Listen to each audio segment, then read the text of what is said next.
Hi kids, welcome back to another video, or welcome to your first video. Boy, this is probably not the place you want to start, but I'm so happy you're here anyway. I want to begin this little, I don't know, I'll confess, there's going to be a slideshow, but I want to thank Kelly Schaffner, who has a YouTube channel called Kelly Schaffner. She's an amazing person, just so wholehearted and genuine, and really an interesting take on so many things. I just love her videos, and you've probably been watching her too. So she recently had a video where she talked about having difficulty with inventory, both with feeling like she had too much and feeling like she didn't have enough. And by inventory, I mean unlisted inventory, the dreaded D word, the death pile. That would be a DP word. Anyway, I dive into it and have a little bit of conversation that's coming up. But I wanted to start out by thanking Kelly for her really giving me the spark to talk about this. Talked about it on Clubhouse quite a bit a couple years ago. And I just think it's something that we need to stay in touch with and aware of in our business so that we're making good sound decisions instead of emotional ones. So let's fade to black and then start the slideshow, shall we?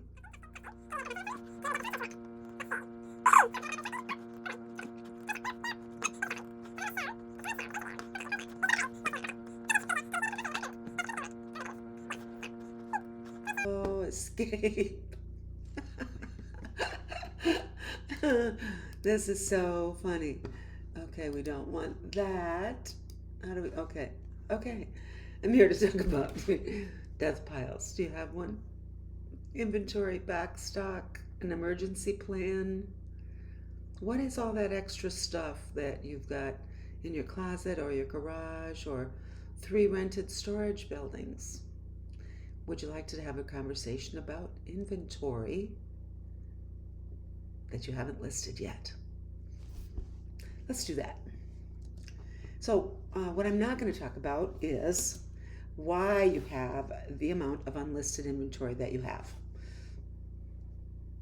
You know why, and you know how, and you know all those things. So for me to talk about it, I'm not a licensed therapist, and you already know the answer, and you could explain it to anybody if you really wanted to.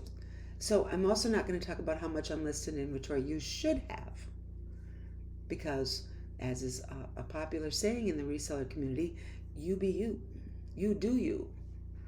You be do be do. No, that's not what they say. Each person's business is unique based on the decisions that they make.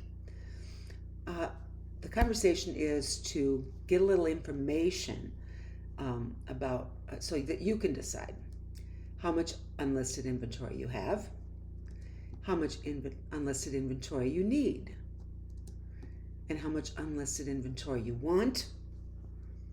Notice need and want are 2 different things, as they always are in life.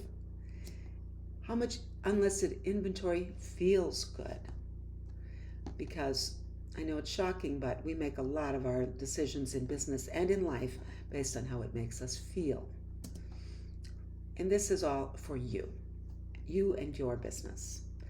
So let's just have a little fun with it, okay? Have a chat. So is your unlisted inventory, is it backstock or is it a death pile? A death pile implies that that's where things go to die, not get listed. It's not a place that they live temporarily, unless temporary is a couple of years. So let's take a quiz to find out if your unlisted inventory is a death pile or if it's backstock. Okay? So, you got a pen and paper? I'll wait. Do you hear humming in the background? Yeah, that can't be helped. Sometimes you're not in control of your environment. Okay, in part 1, you're going to give yourself 1 point for each no answer. I should write that down because we're going to be scoring later and then I'll forget. So, question number 1. Do you know how many unlisted items you have within 10? Yes or no? Do you know how many unlisted items you have within 10 items? Question number 2. Do you know when, where, and for how much you purchased these items? Oh, don't you hate it when you're making a PowerPoint presentation? This is Google Slides, actually. And you notice a typo. Are you going to go back and fix it? Well, no, because the VP is sitting in the back of the room and the lights are off and everybody's sleeping after lunch. There's no time to fix it now. Anyway, do you know where, when, and for how much you purchased these items? Do you practice FIFO or FIFO or first in, first out? First out meaning first listed. So we should have it FIFO? First in, first listed. That would be FIFO. Do you like that acronym better? Do you practice that? The oldest things you bought get listed first. Do you know your DPI or your death pile index? So give yourself 1 point for each no answer. Section 2, give yourself 1 point for each yes answer. You can see where this is going, but don't cheat because you'll only cheat yourself. Do you cherry pick? Do you slide inventory pieces out of the pile that are worth more than the others or that you're really excited about, or you promised somebody on the internet that you would list it today? So do you cherry pick and leave behind things that you're just not that thrilled with? Do you hide your purchases? Does your unlisted inventory cause distress or concern to your partner? One tends to lead to the other, distress or concern and hiding. Or you might hide it from yourself so that you don't have to think about it. Hiding is kind of a judgy term, I know. I should have said, do you conceal them? Do you keep them out of sight? There. Do you keep your unlisted inventory out of sight so that you're not reminded that you have it? Question 3. Do you find things that have gone out of style or gotten damaged before you can list them? And keeping in mind that, yes, things do come back every 20 years. That's not a good reason to save the stuff that you bought 2 years ago for another 18. Just list it now. So, add up all your points. The first section was 1 point for no's. The second section was 1 point for yeses. Here's the big reveal. Do you have inventory backstock or do you have a death pile? If you have 1 point, it's probably backstock, but you want to pay attention. 2 points, it might be a death pile. Is there a habit that you want to break? 3 points, it's probably a death pile. With a little more attention, you could get a handle on this. Just a little. Break one of those habits that got you 1 or 2 or 3 points. 4 to 7 points, yes, it's a death pile. It's not inventory backstock. Would you like to create a plan? So what is inventory backstock? We've talked about a death pile. An inventory backstock is an amount of inventory that you keep on hand so you always have sufficient to list, according to your plan for listing. It's an amount of inventory that meets your weekly listing demands, plus some safety margin. You choose how much that safety margin is, but it is a specific amount. And again, are you going to plan for, what are you going to plan for? I think we get to that in a minute. If we don't, then I'll come back to it. Don't you hate it when you forget what it says on your slides? You're as surprised as anyone. So, an inventory backstock, you know how much you have. You know where it is. You know how much you paid for it and where you bought it. Inventory backstock is a good thing. So you might have a lot of it, which to some other reseller might be a death pile. But because it's you, it's the right amount. It's the right amount for your listing needs, and it's the right amount for your emergency plan. So what is a death pile? It's stuff you bought, you haven't listed, you don't know how much you have, you don't know where all of it is. It's stuffed in bags or boxes and not stored in bug-proof containers. You don't know when you bought it, and you don't know what you paid for it, and you don't want anyone to know how much you have. You don't want to know how much you have. A death pile is a waste of money, a constant source of guilt and stress, and it's sucking the fun out of your business.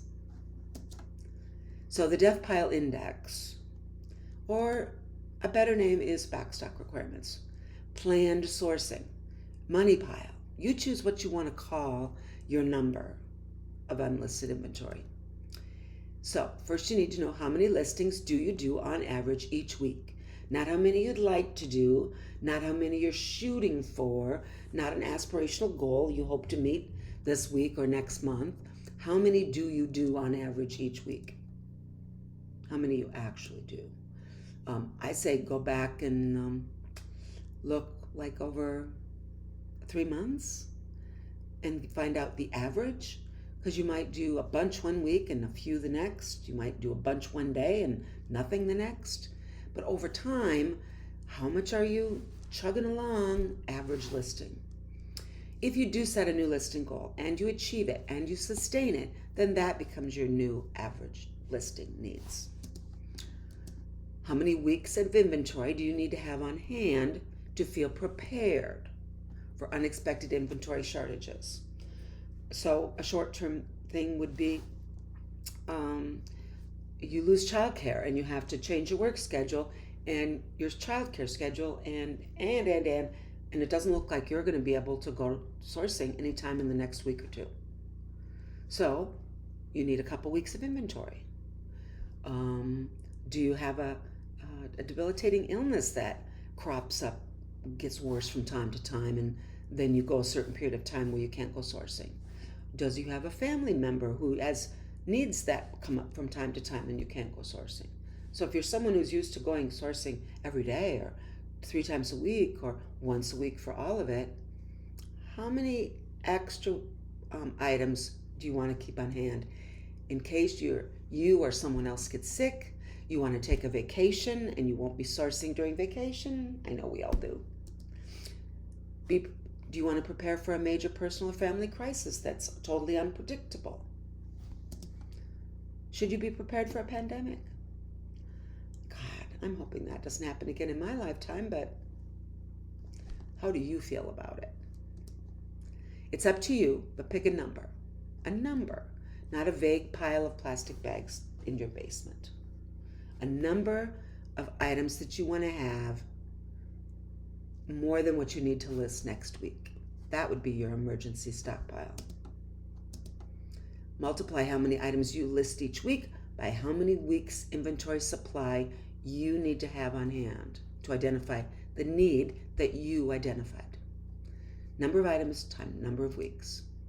So if you want to be able to list 20 items per week, but you'd like to have 2 weeks supply on hand, that's 40 items. That's about what fits in one IKEA bag.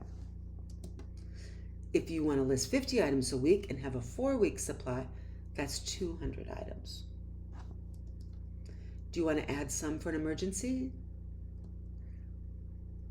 First in, first out, though. Don't build up those 40 items or 200 items and stick them in a closet. You keep rotating them out, and as you source, you put them in the back. I know, then you're going to want to cherry pick. If you're having a stockpile that's for a pandemic, your stuff is going to get old. Before you can list it, it'll be, say you want to have 6 weeks inventory on hand. That fabulous thing you found today, you won't get to list for 6 weeks. So think about that when you're setting up how much inventory you want to keep on hand. To smooth little bumps in the road, not big disastrous things, you can set up a draft bank. A draft bank, I consider items that are ready to list. All the descriptions are written, the whole listing is written, the photographs are loaded. All you have to do is hit publish or list it or whatever platform you're using on. Both Poshmark and eBay let you create so many drafts that you just publish when you want to. So keep some drafts. Today, publish the 5 that you drafted yesterday. Tomorrow, publish the 10 that you drafted today. Or you can schedule listings. Poshmark calls them drops, which sounds a lot more like what some famous rock star would do than, in a collab with who? I don't even know who I would collab with if I were a famous rock star. That sounds more like a drop, but that's what they call them. If you schedule a listing to go live on a certain date, eBay calls them scheduled listings. So you could list, say you draft up and get all ready to list 10 items today. You could list 5 and schedule 5. So tomorrow, if you wake up with a sore throat, you've got your 5 already going to go live all by themselves. So schedule listings or put things in a bank. Put drafts ready to go in a bank. But use some caution here when you're deciding. So where do you currently get stuck? Why do you have more unlisted inventory than you might need? Is it because you brought them home and they're still in the bag, so they're untouched? Maybe you don't like to take photographs, so you've got a whole bunch that are ready to list, but you got to take pictures. Did you take a whole bunch of pictures, but you haven't written the drafts? So where do you get stuck? And don't let that become a new death pile. If you have 100 items in your draft bank and you really only need 20, now you've got a virtual death pile. And I will give my credit to my friend Lori for coining that phrase, or the first time I heard it, the virtual death pile. So what's the solution? You could come up with a little plan or a big plan, but that's to deal with once you've decided where you are and the difference between where you are and where you'd like to be. You need some kind of plan, and it could be a little plan or a big plan. And I hope to talk about that in the future. If you have thoughts in the comments below about how you feel about your backstock or your death pile, or suggestions for yourself or others on a little plan or a big plan, you can put them down in the comments. Love to read them. And then when I make another video about ways that you could tackle this backstock snafu, we'll talk about that in the future. I had fun. Thanks for tuning in. Oh, I need to go back to the beginning and thank my dear YouTube friend, we've never met or spoken, Kelly Schaffner. I just adore her. She might be the most positive person that I've ever seen on YouTube. I just really like her wholeheartedness and genuineness. So thank you, Kelly, for sparking the idea to talk about inventory. Thanks for watching, kids. I'll see you next time. Bye-bye.